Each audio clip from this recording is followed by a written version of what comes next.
Hello everyone, welcome to learning with me.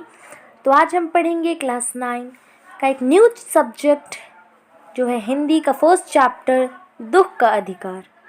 Friends, ये chapter के जो लेखक हैं उनका नाम है यशपाल। तो चलिए फ्रेंड्स, थोड़ा लेखक के बारे में भी पता कर लेते हैं। देखिए फ्रेंड्स, जो लेखक है यशपाल, इनका जन्म सन 1903 में हुआ था, ठीक है। और उनकी मृत्यु जो थी वो सन 1976 में हुई थी, ठीक है। इनका जन्म जो था वो फिरोज़पुर छावनी में हुआ था, ठीक है। इन्होंने अपने स्टार्टिंग की जो पढ़ाई थी वो स्थानीय स्कूल से किया था, और इन्होंने अपनी जो उच्च मतलब हाई शिक्षा थी, हायर एजुकेशन था, वो अपना इन्होंने लाहौर से गेन किया था, ठीक है, जो आज के टाइम पे पाकिस्तान में है। यशपाल विद्यार्थी काल से ही क्रांतिकारी गतिविधियों में जुट गए थे। फ्रेंड्स, यह जब मतलब कि अपने स्कूल वगैरह में थे, ये तभी से इन्हें क्रांतिकारी मतलब उसी टाइम से ये क्रांतिकारी वाले कामों में लग चुके थे, ठीक है। बहुत इंटरेस्ट था इन्हें उन सब में। अमर शहीद भगत सिंह आदि के साथ मिलकर, फ्रेंड्स सोचिए, अमर शहीद भगत सिंह, सोचिए ये कब के हैं, जब भगत सिंह हुआ करते थे। अमर शहीद भगत सिंह के साथ भगत सिंह आदि के साथ मिलकर इन्होंने भारतीय स्वतंत्रता आंदोलन में भाग लिया। फ्रेंड्स, इन्होंने भारत को भारत के इंडिपेंडेंस के लिए भी इन्होंने लड़ा था, ठीक है। मीन्स भारत हमारा जो था वो 1947 में इंडिपेंडेंट हुआ था, और ये जो थे वो थे 1903 में, ठीक है फ्रेंड्स। और इनकी कुछ प्रमुख कृतियाँ जो है वो है जैसे देशद्रोही, पार्टी कामरेड, दादा कामरेड, ठीक है, झूठा सच तथा मेरी, ठीक है, तेरी, उसकी बात, ज्ञानदान, तर्क का तूफान, पिंजड़े की उड़ान, और उसके बाद फूलों की कुर्ती, फूलों का कुर्ता, और उत्तराधिकारी, और सिंहा, एक जो लास्ट है उनकी, वो उनकी आत्मकथा है, ठीक है। तो फ्रेंड्स, ये थी इनकी कुछ। अब देख लेते हैं इन्हें कौन कौन से अवार्ड वगैरह मिले हैं। तो इनकी जो एक रचना थी जिसे तेरी मेरी उसकी बात, इस रचना पे उन्हें साहित्य अकादमी पुरस्कार भी मिल चुका है, ठीक है, मिल चुका था। फ्रेंड्स, इनके बारे में उतना जानने की ज़रूरत नहीं है, ठीक है, बस थोड़ी काफ़ी इन्फॉर्मेशन इनके बारे में रख लेते हैं, ठीक है। तो चलिए अब चैप्टर स्टार्ट करते हैं। दुख का अधिकार। फ्रेंड्स, जैसे कि इसके टॉपिक से ही पता चलता है, इस चैप्टर के हेडिंग से, शीर्षक से ही पता चलता है कि दुख का अधिकार मतलब दुख का भी कुछ अधिकार होता है, ठीक है। इस चैप्टर का अगर हम समरी देखें तो फ्रेंड्स, इस चैप्टर में ये है कि एक बहुत बुढ़ी औरत होती है, कैसे उसको दुख मनाने का भी अधिकार नहीं दिया जाता, क्योंकि वो गरीब होती है, लोअर कास्ट से, नीच जाति से होती है, इसलिए उसको दुख मनाने का भी अधिकार नहीं होता। वही उच्च वर्गीय लोगों के पास दुख मनाने का समय ही समय होता है। तो यही हम चैप्टर के अंदर पढ़ेंगे, ठीक है। तो देखिए कितनी सुंदर कविता लिखी गई है और कहानी लिखी गई है। तो चलिए फ्रेंड्स, स्टार्ट करते हैं। मनुष्य की पोशाकें उन्हें विभिन्न श्रेणियों में बांट देती हैं, ठीक है। श्रेणियां मतलब कैटेगरीज में, ठीक है। प्रायः पोशाक ही समाज में मनुष्य का अधिकार और उसका दर्जा निश्चित करते हैं।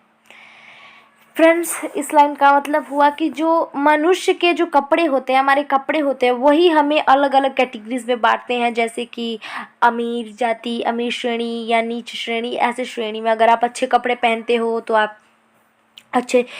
अपर कास्ट मतलब आप अमीर हो। अगर आप फटे फुटे कपड़े, गंदे कपड़े पहनते हो तो आप गरीब हो, ठीक है।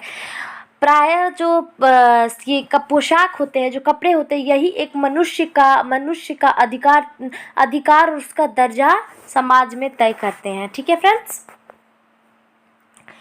वह हमारे लिए अनेक बंद दरवाजे खोल देते हैं, परंतु कभी ऐसी भी परिस्थिति आ जाती है कि हम ज़रा नीचे झुककर समाज के निचली श्रेणियों की अनुभूति को समझना चाहते हैं। उस समय यह पोशाक ही बंधन और अड़चन बन जाते हैं। अब देखिए फ्रेंड्स, ये इनका कहने का मतलब है कि बहुत बार ऐसा होता है कि अगर हम अच्छे कपड़े पहनते हैं तो हमारे लिए जो बंद दरवाजे होते हैं वो भी दरवाजे खुल जाते हैं। तो वैसा मतलब कि वैसा नहीं कि जैसे दरवाजे बंद है तो दरवाजे खुल जाते हैं, वैसा नहीं। जैसे कि अगर मान लीजिए कि कोई अपॉर्चुनिटीज़ जो है वो आपके लिए खुल जाती हैं, आपके लिए बढ़ जाती हैं अपॉर्चुनिटीज़। पर वही अगर यार ये तो हमारे लिए एक तरफ से बोलते हैं ना कि अच्छा है, ठीक है। लेकिन अगर हम कभी मान लीजिए कि हम निचली श्रेणियों से उनके दुख में उनसे हम समाज में झुककर कुछ बातें वगैरह अनुभूति हम उन श्रेणियों की अनुभूति भी नहीं कर सकते हैं, ठीक है। तो उस टाइम में क्या होता है कि जो कपड़े होते हैं वही हमारे लिए अड़चन और बाधा बनाना स्टार्ट कर देते हैं। जैसे अब देखिए यहाँ पे एक एग्जाम्पल दिया है, जैसे जैसे वायु की लहरें कटी हुई पतंग को सहसा भूमि मतलब ज़मीन, सहसा भूमि पर नहीं गिर जाने देती, उसी तरह खास परिस्थितियों में हमारी पोशाक हमें झुक सकने से रोक के रहती। तो फ्रेंड्स देखिए, जैसे कि मान लीजिए कि पतंग कट गई हो, ठीक है, और हवा में ही पतंग उड़ती है। तो मान लीजिए पतंग कट गई, तो पतंग को आपने देखा होगा कि वो एकदम उसी जिस टाइम कटी उसी टाइम पे नहीं वो ज़मीन पे आती है, धीरे धीरे धीरे धीरे आती है, क्योंकि जो हवा होती है, हवा की जो लहरें होती है वो उस पतंग को तुरंत ज़मीन पे नहीं गिरने देती। उसी तरह जो हमारे पोशाक है वो हमें एकदम तुरंत ही निचली श्रेणियों के साथ मिलने नहीं देती। अब देखिए फ्रेंड्स, यहाँ से मेन स्टोरी जो है वो स्टार्ट होता है। देखिए, बाजार में फुटपाथ पर कुछ खरबूजे डालियों में और कुछ ज़मीन पर बिक्री के लिए रखे जान पड़े थे। खरबूजों के समीप एक अधेड़ मतलब ज़्यादा उम्र, ठीक है, जो ज़्यादा एज्ड होता है ना, एज्ड आदमी, उसे अधेड़ बोलते हैं। अधेड़ उम्र की औरत बैठी रो रही थी। तो फ्रेंड्स, ये जो औरत है आप देख सकते हैं, देखिए आप, कुछ खरबूजे जो है वो ज़मीन पे है, कुछ टोकरी में है, और ये औरत देखिए घुटनों के बल रो रही है। तो इसका हम जानेंगे रीज़न कि ये क्यों रो रही थी, ठीक है। तो ये जो औरत थी वो खरबूजों को डालियों में लेके और ज़मीन पर कुछ रख के मतलब वहाँ गई थी बाज़ार में बेचने के लिए, ठीक है। तो खरबूजों के पास ही एक अधेड़ उम्र की औरत बैठ के रो रही थी, ठीक है। खरबूजे बिक्री के लिए थे, परंतु उन्हें खरीदने के लिए कोई आगे नहीं बढ़ रहा था, ठीक है। क्यों नहीं बढ़ रहा था? क्योंकि औरत का मन बेचने में नहीं था, ये रो रही थी, इसलिए कोई भी राज़ी नहीं था इन्हें खरीदने के लिए। खरबूजों को बेचने वाली तो कपड़े में मुंह छिपाए सर को घुटने पर रखे फपक फपक कर रो रही थी। फपक फपक कर मतलब फूट फूट कर रो रही थी। तो जो तरबूजे बेचने वाली ये बुढ़िया थी, वो अपने मुंह को कपड़ों में छिपाकर, देखिए आप ये देख सकते हो, ये रहा अपने घुटनों में मुंह को लगाकर, और बहुत ज़ोर ज़ोर से एकदम वहाँ के मार के रो रही थी, फपक फपक के रो रही थी। पड़ोसी की दुकान के तख्तों पर बैठे या बाजार में खड़े लोग घृणा से उसी स्त्री के संबंध में बातें कर रहे थे। उस स्त्री का रोना देख मन में एक व्यथा सी उठी। किसकी व्यथा सी उठी? किसको व्यथा हुई, ठीक है। तो जल्दी मुझे कमेंट में बताइएगा कि किसे व्यथा उठी।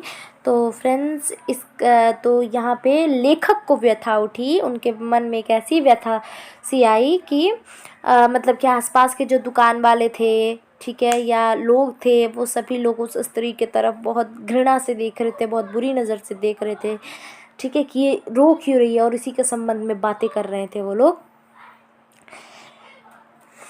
उस पर रोने का कारण जानने का अब जो लेखक थे उनके मन में बहुत सी मतलब क्वेश्चंस आने लगे कि ये रो क्यों रही है, इसका कारण वो जानना चाहते थे। फुटपाथ पर उसके समीप बैठ सकने से मेरी पोशाक की व्यवधान बन खड़ी हो गई। अब देखिए फ्रेंड्स, यहाँ पे अब जो लेखक थे वो उच्च श्रेणी से थे और ये जो बुढ़िया थी वो नीचे श्रेणी से थी, इसलिए वो रो रही थी। तो फ्रेंड्स अब लेखक तो उससे तुरंत बैठ के पूछ नहीं सकते थे कि क्या कारण, क्योंकि समाज में उनके कपड़ा, उनकी जो पोशाक थी वो बाधा बन रही थी। एक आदमी ने घृणा से एक तरफ थूकते हुए कहा। अब देखिए फ्रेंड्स, लोगों ने क्या क्या उसके बारे में टिप्पणियां दी। तो एक आदमी थूकते हुए कहता है, एक तरफ थूकते हुए कहता है, क्या ज़माना है, जवान लड़के को बड़े पूरा दिन नहीं बीता और यह बेहया बेहया दुकान लगा के बैठी है। अब देखिए फ्रेंड्स, हमें यहाँ पे ये पता चलता है कि बुढ़िया क्यों रो रही थी, क्योंकि इसका जवान जो बेटा था वो मर गया था। तो लोग उसके ऊपर तर्क वितर्क कर रहे हैं, लोग बोल रहे हैं कि क्या ज़माना आ गया, मीन्स क्या समय आ गया कि देखिए इसका जवान बेटा मरा है आज, और आज पूरा एक दिन नहीं हुआ कि ये औरत, देखिए यहाँ पे फ्रेंड्स, यहाँ पे गाली उन लोगों ने भी दी है इस औरत को कि ये बेहया दुकान लगा के बेचने आ गई। ठीक है, तो दूसरे साहब अपनी दाढ़ी खुजलाते हुए कहते हैं, अरे जैसी नीयत होती है अल्लाह वैसी ही बरकत देते हैं। बरकत मतलब सज़ा, ठीक है, वैसा, या फल बोल सकते हैं, वैसा ही फल देते हैं। तो अल्लाह बोला है तो इसका मतलब कि ये मुस्लिम था। तो इस दूसरे आदमी ने अपनी दाढ़ी को खुजलाते हुए कह रहा था कि भाई जैसी जिसकी नीयत होती है, इस बुढ़िया की नीयत अच्छी नहीं थी, इसीलिए अल्लाह ने इसको ऐसी सज़ा दी कि इसके बेटे को ही इससे छीन लिया। सामने के फुटपाथ पर खड़े एक आदमी ने दिया सलाई की तिल्ली से कान खुजलाते हुए कहा, मीन्स दिया सलाई वो जो माचिस का डब्बा आता है ना, मैच स्टिक, उसके अंदर की जो तिल्ली थी उससे कान खुजला रहा था एक आदमी फुटपाथ पर खड़े होके। अब देखिए उसने क्या कहा, अरे इन लोगों का क्या, ये कमीने लोग रोटी के टुकड़े पर जान देते हैं। इनके लिए बेटा बेटी, खसम लुगाई, खसम मतलब हस्बैंड वाइफ, खसम लुगाई, धर्म ईमान सब रोटी का टुकड़ा है। अब देखिए फ्रेंड्स, ये आदमी बोलता है कि इन लोगों का क्या मतलब, इन गरीब लोगों का क्या है, इन लोगों के लिए तो एक रोटी का टुकड़ा ही सब कुछ है। ठीक है, इनके लिए क्या बेटा, क्या बेटी, क्या हस्बैंड, क्या वाइफ, इनके लिए तो जो भी है सब रोटी का एक टुकड़ा है। पारचून का मतलब ग्रोसरी के शॉप का, ठीक है, ग्रोसरी मतलब ये जो किराने का दुकान, उसे पारचून का बोलते हैं। पारचून के दुकान पर बैठे लाला जी, ठीक है, लाला जी कौन थे, पारचून के दुकान पे जो बैठे हुए पारचून के दुकान के मालिक वो लाला जी थे। वह कहते हैं, अरे भाई इनके लिए मरे जी का क्या मतलब हो, पर दूसरे के धर्म ईमान का तो ख्याल करना चाहिए। जवान बेटे के मरने पर 13 दिन का छूतक लगा है। छूतक मतलब 13 दिन तक ये लोग में जो मतलब इन लोगों में जो टच करेगा वो लोग का धर्म ईमान चला जाएगा, ऐसा इन लोगों का होता है, माना जाता है। ठीक है, और वह यहाँ सड़क पर बाजार में आकर खरबूजे बेचने बैठ गई। 1000 आदमी आते जाते हैं, कोई क्या जानता है कि इसके घर पे छूतक है। कोई इसके खरबूजे खा ले तो उसका धर्म ईमान कैसा रहेगा, क्या अधेर है। ठीक है फ्रेंड्स, तो देखिए लाला जी कहते हैं कि अरे भाई इनके लिए मरने जीने का कोई मतलब नहीं है। ठीक है, लेकिन इन लोगों को एटलीस्ट दूसरे के तो धर्म का ईमान, दूसरे के धर्म वगैरह की तो इज्जत करनी चाहिए, ख्याल करना चाहिए कि इसके बेटे को मरे अभी 13 दिन भी नहीं हुए और इसके घर पे छूतक लगा है, क्योंकि 13 दिन से पहले 13 दिन के बाद जो इनकी बरस ये होती है, 13 दिन ख़त्म होता है तभी ये लोग कुछ कर सकते हैं, कुछ शुभ काम वगैरह कुछ भी कर सकते हैं। लेकिन अभी इसके बेटे को मरे 13 दिन भी नहीं हुए और इसे छूतक लगा है और ये बाज़ार में आके खरबूजे बेचने लगी। अब इस आदमी को क्या पता कि ये खरबूजे क्यों बेच रही थी। ठीक है, अब 1000 आदमी आते जाते हैं, किसे क्या पता है कि इसके घर पे छूतक लगा है, और अगर मान लीजिए किसी ने खरबूजा खरीद के खा लिया तो फिर अब उसके धर्म ईमान का क्या होगा। ठीक है, क्या अंधेर है।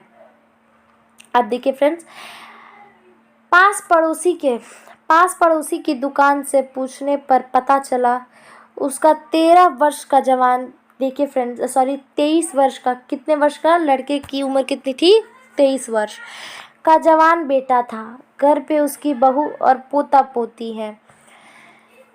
लड़का शहर के पास 1.5 बीघा, ठीक है फ्रेंड्स, कितने बीघा? 1.5 बीघा 1.5 बीघा भर जमीन पे कछियारी करके परिवार का निर्वाह करता था।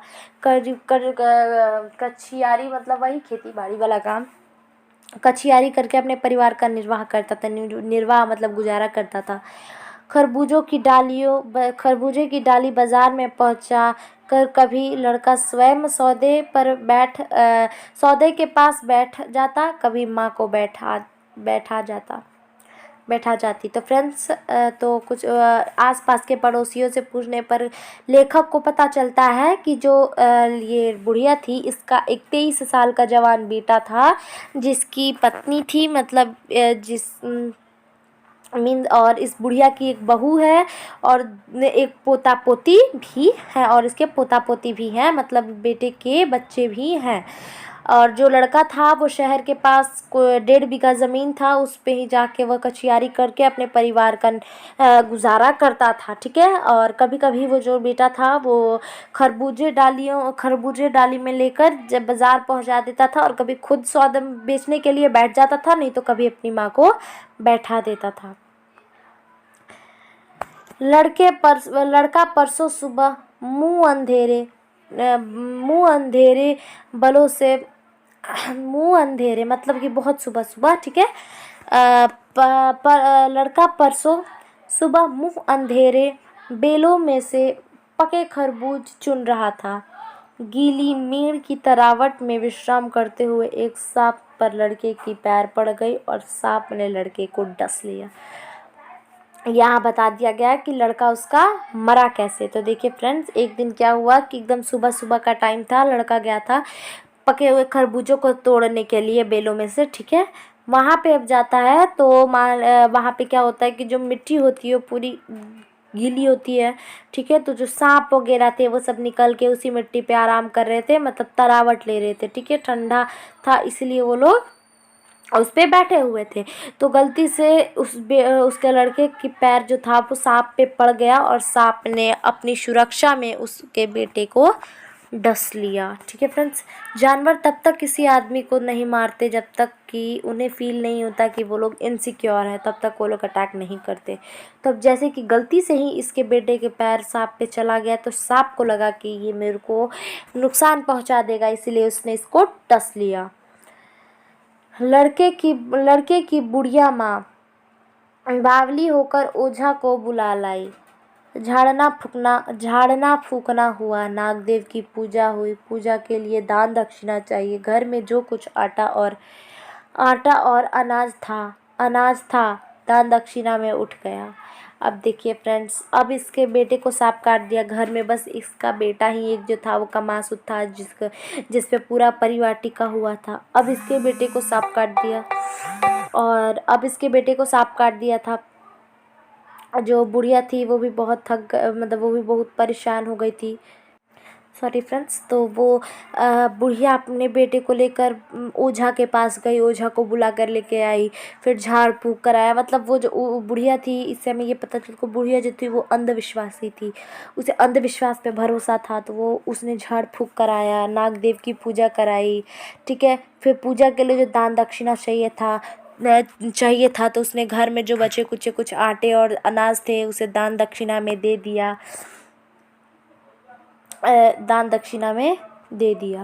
अब देखिए फ्रेंड्स आगे क्या होता है।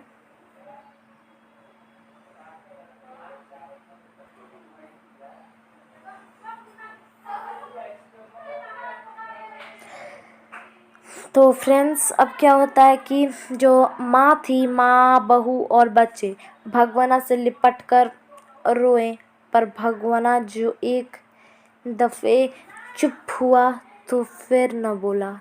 सर्प मतलब सांप, सर्प के विष मतलब उसके जहर से, सर्प के विष से उसका सब बदन काला पड़ गया था। अब देखिए फ्रेंड्स, इन लोगों ने इतनी मेहनत किया उसे बचाने के लिए, लेकिन मर गए, वो बेचारा मर गया। भगवाना जो था वो बेटे का नाम था, ठीक है फ्रेंड्स। तो अब जो माँ बहू और बच्चे जो थे उसके, वो सब उसके शरीर से लिपट के रोने लगे। लेकिन जो भगवाना एक बार जो चुप हो गया, मतलब वो एक बार जो उसने आंखें बंद कर ली। इसके बाद वो कभी नहीं खोला और कभी नहीं उसने अपना मुंह बंद किया। सांप के काटने से उसका पूरा जो शरीर था वो पूरा काला पड़ गया था। ठीक है, जिंदा आदमी नंगा भी रह सकता है, परंतु मुर्दे को नंगा करके विदा कैसे परंतु मुर्दे को नंगा कैसे विदा करना चाहिए। सॉरी फ्रेंड्स, परंतु मुर्दे को नंगा कैसे विदा किया जाए, उसके लिए तो बजाज की दुकान मतलब कि जो कपड़े की दुकान है, बजाज की दुकान से नए कपड़े लेने ही होंगे, चाहे उसके लिए माँ के हाथों में छन्नी ककना नहीं फ्रेंड्स, छन्नी कंगना ही क्यों ना बिक जाए। अब देखिए फ्रेंड्स, अब उसका बेटा मर गया था। उनके घर में जो भी बची कुची चीज़ें थी वो सब उन्होंने दान दक्षिणा में वो व्यर्थ कर दिया। तो अब जो आदमी था, अगर वो ज़िंदा होता तो वो नंगा भी रह सकता था, पर अब वो आदमी की मुर्दे को नंगा करके हम कैसे उसे विदा कर सकते हैं। ठीक है, तो इसके लिए उसे ये कपड़े की दुकान से नए कपड़ा लाना ही होगा, भले इससे उसके माँ के जो बचे कुचे हाथ में के गहने थे वो ही क्यों ना चले जाएं। ठीक है, भगवाना परलोक चला गया। घर में जो कुछ चूनी भूसी मतलब बचा कुचा जो भी था, चूनी भूसी थी सो उसे विदा करने में चला गया। बाप नहीं रहा तो लड़के सुबह उठते ही भूख से बिलबिलाने लगे। दादी ने उनको खाने के लिए खरबूज दे दिए, लेकिन बहू का क्या होता। बहू का बदन बुखार से तवे की तरह तप रहा था। अब बेटे के बिना बुढ़िया को दुअनी चवन्नी भी कौन उधार देता, मतलब कुछ पैसे भी कौन उधार देता। अब देखिए फ्रेंड्स, जो भगवाना था वो तो मर गया, वो परलोक चला गया। घर में जो बची कुछ फूटी कौड़ी थी वो भी सब उसको उसके झाड़ फूँक कराने में बचाने में चली गई। अब तो पिता रहा नहीं। बच्चों को क्या पता कि पिता है ये मेरे या नहीं है, मेरे पिता मर गए। अब तो पिता उनके रहे नहीं। बच्चे सुबह होते ही भूख से एकदम रोने लगे, भूख से बिलबिलाने लगे। दादी जो थी उन्होंने बच्चों को तो कैसे भी खरबूज काट के दिया, बच्चों ने खाया और कुछ शांत हो गए। लेकिन अपने बहू का क्या करती, बेचारी बहू का पति मरा था तो बहू भी सदमे में थी। उसका पूरा बदन बुखार से तप रहा था और उसका पूरा शरीर तवे की तरह बुखार से एकदम तप रहा था। अब वो बेटा था तो बेटे के नाम पे बुढ़िया को जो था उसको उधार मिल जा रहा था, पर अब तो बेटा भी नहीं रहा तो अब उसे उधार भी कौन देता, गारंटी अब वो क्या चीज़ का गारंटी देती। ठीक है फ्रेंड्स, आगे बढ़ते हैं। बुढ़िया रोते रोते और आंखें पोंछते भगवाना के बटोरे हुए खरबूज डालियों में समेट बाजार की ओर बाजार चली और बाजार चलने के अलावा और कोई उसके पास रास्ता भी नहीं था। फ्रेंड्स, अब बुढ़िया बेचारी रो रही थी। उसका बेटा मर गया था, घर में कुछ एक फूटी कौड़ी भी नहीं थी कि अपने बहू का इलाज करा पाए। बेचारी मजबूरी में जो उसके घर पे पड़ा हुआ खरबूजा था उसे लेके बाजार में गई उसे बेचने के लिए। बुढ़िया खरबूजे बेचने का साहस करके आई थी, परंतु सर पर चादर लपेटे सर को घुटने में टिकाए हुए फफक कर रो रही थी। फ्रेंड्स, उसने बहुत हिम्मत करके, एक माँ अपने बेटे से जुदा होने के बाद भी बेचारी ने खूब साहस करके बाजार में गई। अब बाजार में जाने के बाद फ्रेंड्स उसका मन तो था नहीं बेचने में, अपनी परिस्थिति से परेशान होकर वो बाजार में गई थी। बाजार में तो अब वो चली गई, लेकिन उसका मन बिक्री में नहीं लग रहा था। अपने सर को चादर में लपेट कर घुटनों के अंदर अपना सर डालकर खूब फफक कर रो रही थी। तो फ्रेंड्स, हमें रीज़न मिल गया कि वो क्यों रो रही थी, जो हमने फर्स्ट लाइन में फुटपाथ पे पढ़ा था कि वो फुटपाथ पे रो रही थी। कल जिसका बेटा चल बसा, आज वह बाजार में सौदा बेचने चली है। हाय रे पत्थर दिल। अब देखिए फ्रेंड्स, लोग क्या कह रहे हैं, लोग कह रहे हैं कि जिसका बेटा कल मर गया आज उसकी माँ बाजार में बेचने आई है। क्या पत्थर दिल है। ठीक है, अब देखिए फ्रेंड्स, अब लेखक जो हैं उन्हें एक फिर परिस्थिति का याद आता है जो कि उसके पड़ोस में ही हुआ था। तो अब देखिए दोनों परिस्थितियों को वो कैसे कंपेयर करते हैं। उस पुत्र वियोगिनी जो वही जो पुत्र जो जिसका पुत्र मर गया हो उसे पुत्र वियोगिनी कहते हैं। पुत्र वियोगिनी के दुख का अंदाजा लगाने के लिए पिछले साल अपने पड़ोस मतलब लेखक के पड़ोस के पुत्र की मृत्यु से दुखी माता की बात सोचने लगा। वह संभ्रांत का मतलब होता है अच्छे खासे परिवार से, अमीर बोल सकते हैं।